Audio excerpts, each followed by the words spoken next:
স্বল্প সঞ্চয়ে ফের কমলো সুদের হার। পাবলিক প্রভিডেন্ট ফান্ডে কমলো সুদের হার। আগামীকাল থেকে নয়া নির্দেশ কার্যকর হচ্ছে। আমাদের প্রতিনিধি সঞ্চয়ন মিত্র আমাদের সঙ্গে ফোনে রয়েছে, কথা বলবো সঞ্চয়নের সঙ্গে। সঞ্চয়ন, যেটা জানতে চাইবো যে এই যে স্বল্প সঞ্চয়ে সুদের হার কমছে, এই প্রকল্পের কোন কোন প্রকল্প এর আওতায় আসছে? দেখো, এই স্বল্প সঞ্চয় প্রকল্পের মধ্যে প্রথমেই বলি যে পিপিএফ এবং এনএসসি এ দুটোর ক্ষেত্রে কমছে, যেটা দেখা যাচ্ছে যে 8% থেকে কমে 7.9 হচ্ছে এতে সুদের হার। এমআইএস এর ক্ষেত্রে 7.7% থেকে কমে হচ্ছে 7.6%। সুকন্যা সমৃদ্ধি যোজনা এবং সিনিয়র সিটিজেন সেভিং স্কিম এই দুটোর ক্ষেত্রেই দেখা যাচ্ছে 8.5% থেকে কমে 8.4% হচ্ছে। কিষাণ বিকাশ পত্র এবং এমআইএস এর ক্ষেত্রে 7.7% থেকে কমে 7.6% হচ্ছে। কিষাণ বিকাশ পত্রে যে জমা টাকা, যেটা 112 মাসে দ্বিগুণ হতো, সেটা এবার থেকে 113 মাসে দ্বিগুণ হবে। অর্থাৎ প্রতিটা ক্ষেত্রেই স্বল্প সঞ্চয়ের প্রত্যেকটি স্কিমের ক্ষেত্রেই দেখা যাচ্ছে যে 0.1%, অর্থাৎ প্রতি 100 টাকায় 10 পয়সা করে সুদ কমছে।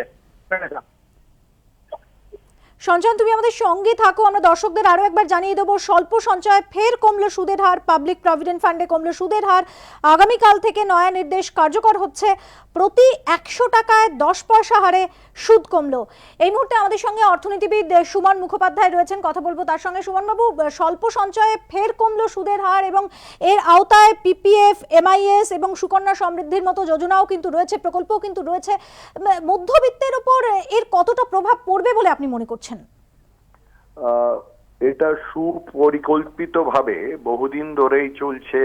ডিমনিটাইজেশনের পর যখন এতগুলো টাকা ব্যাংকে ঢুকে গেছে, আমি জানতাম এবং বলেও ছিলাম, সতর্কবাণী দিয়েও ছিলাম যে এইবার কিন্তু আপনার সুদের হার বড়ভাবে কমবে। তো সুদের হার কমা মানে সাধারণ যে মধ্যবিত্ত কেন, যে কোনো মানুষ যারা সিনিয়র সিটিজেন, তাদের পক্ষেও এইটা একটা বড় রকমের ধাক্কা। এর থেকে ট্যাক্স বাড়ানো বোধহয় আরো ইজিয়ার। সুদের হার কমে যাওয়া মানে সব রকম ভাবেই দেশের দশের সবাইকার ক্ষতি। এবার বোঝানো দরকার এটা কেন। এইটা এই কারণেই যে সরকার সোশ্যাল সিকিউরিটি স্কিম রাখে না, যেখানে শতকরা 97% লোকের পেনশন বা গ্র্যাচুইটি নেই, যারা দিন আনি দিন খায়, তার যারা সেলফ মেড, তাদের কিন্তু এই সঞ্চয় খালি ওই পাবলিক প্রভিডেন্ট ফান্ড আর স্বল্প সঞ্চয়ে থাকে। এইখানে সুদের হার যা থাকবে তার উপর তাদের জীবনযাপন এবং বার্ধক্যের দিনে তার এইটাই হয়। এইখানে আঘাত মানা মানে সরকারের খুবই সংকীর্ণ অবস্থা। কোন রকম ভাবেই নিজের এক্সপেক্টেড রেভিনিউ বাড়াতে পারছে এবং সেই জন্য বাধ্য হচ্ছে এইসব ক্ষেত্রে হাত দিতে। আমাদের মনে রাখা দরকার যে যেটা ইনফ্লেশন রেট, তার থেকে 2% বেশি যদি ইন্টারেস্ট রেট হয় তবেই সে রেট ধার্য। কোন রকমেই 9% কমে আমাদের রেট অফ ইন্টারেস্ট হওয়া উচিত না। এইটা একটা ফর্ম অফ ট্যাক্স।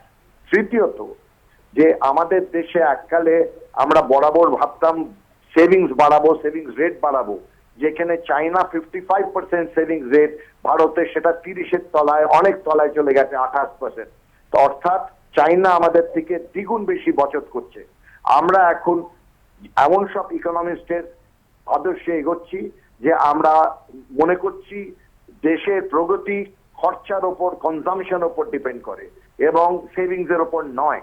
এইটা আমার মতে সাংঘাতিক ভুল পদক্ষেপ। কারণ যেখানে এত গরিবী, যেখানে সরকারি কোনো মদত নেই, যেখানে কোনো সোশ্যাল সিকিউরিটি স্কিম নেই, এই পদক্ষেপটা জোর কদমে আমাদের সবাইকে প্রতিরোধ করা উচিত।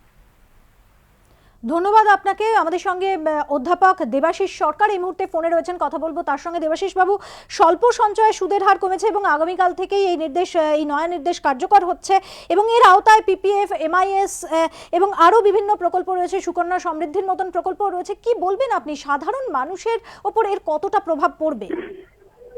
এটা একটা কেন্দ্রীয় সরকারের ধারাবাহিক নীতি এবং তার নির্দেশিকা। আমরা বর্তমান কেন্দ্রীয় সরকারের গত 3 বছর ধরে লক্ষ্য করেছি ধাপে ধাপে এই সুদের হারকে কমিয়ে নিয়ে আসা। আমাদের এখানে পরিষ্কারভাবে যেটা বোঝার জায়গা রয়েছে যে এই সুদের হার থেকে যে আয় হয়, এটা সমাজের বিশাল অংশের গরিব মানুষ, নিম্ন মধ্যবিত্ত মানুষ। স্বাভাবিকভাবে এই ধরনের সুদের হার যখন ধাপে ধাপে নামছে, তখন এই স্বল্প পুঁজির, স্বল্প সঞ্চয়ের যে মানুষজন রয়েছে তাদের আয়ের পরিমাণ কমে আসছে এবং স্বাভাবিকভাবে সমাজের যে বৈষম্য সেটা বৃদ্ধি পাচ্ছে। দুর্ভাগ্যজনকভাবে বর্তমান কেন্দ্রীয় সরকারের যে রাজনৈতিক দৃষ্টিভঙ্গি এবং বোঝাপড়া, এর ফলে সাধারণ মানুষ ক্ষতিগ্রস্ত হচ্ছে এবং এর বিরুদ্ধে রাজ্যের দেশের সমস্ত অংশের মানুষের জোটবদ্ধভাবে প্রতিবাদ আন্দোলন কর্মসূচির মধ্যে যাওয়াটা আবশ্যিক। ধন্যবাদ আপনাকে।